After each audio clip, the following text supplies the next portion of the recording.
York. Good evening from the Mogadishu airport, where tonight it happened. French forces and American forces fired on a Somali truck, killing 2 civilians and wounding at least 7 others. The shooting came tonight as the forces of Operation Restore Hope were fanning out in this capital city of Somalia, trying to widen their security zone as they prepare to move into the interior tomorrow with food and medical supplies. The victims were riding in a beat-up truck when the shooting occurred. French Foreign Legionnaires and U.S. Marines were manning a roadblock on a street with no lights. According to the French, the truck raced through, knocking over their Legionnaires. It was early evening but dark. It appears to have been a tragic accident. A bloody ending to what has been a tense but mostly peaceful 36 hours in Mogadishu. U.S. forces were in the air and on the ground all day, securing the Somalian capital, which is still divided between 2 warlords. Marines raided a compound near the U.S. Embassy and recovered a huge cache of weapons.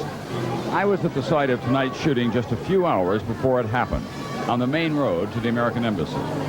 The American forces, of course, have come here to help the Somalians, but to do that, they've had to become a kind of occupational army to make the area more secure. So to help the people of Somalia, first they have to make life more difficult for them.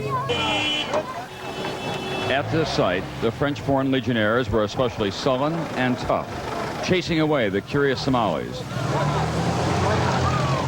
pointing their weapons when rocks were thrown. A short while later, they opened fire on the truck. Earlier today, Robert Oakley, President Bush's diplomatic representative here, announced that he would meet with the 2 major warlords of Somalia at their request tomorrow morning. It will be a long, tough process, Tom, and one cannot predict success with certainty, but this is a very important first step. And the combination of humanitarian action, military action, and political action may actually produce a possible result.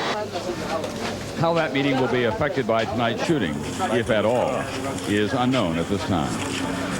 It's important to remember that Mogadishu is a city with only a primitive communication system, almost no street lights, and of course it is a city that has been living in a state of war for many years now.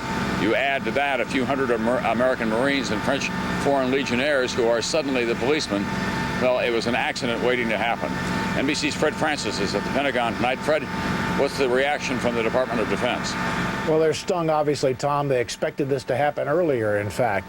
Both the French and the Americans have the Beirut experience. One senior Pentagon official came into my office when he confirmed that Marines were involved in the shooting, and he said, but you have to remember Beirut in '83. It was a truck, and we didn't have our weapons loaded then. They reiterate they would not have come to Somalia. The Marines would not have gone. This building would not be behind this effort had the rules of engagement not been changed, that Marines should be permitted to have their rifles loaded and shoot when they feel threatened. They felt threatened tonight. It's unfortunate. Fred, we don't get very quick communication here with the military officials. Any word on any kind of American casualties whatsoever?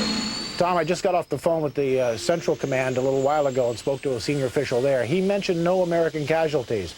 I think we'd have heard it. I'm going to venture a judgment that there probably were not, Tom. All right, thank you very much, Fred Francis.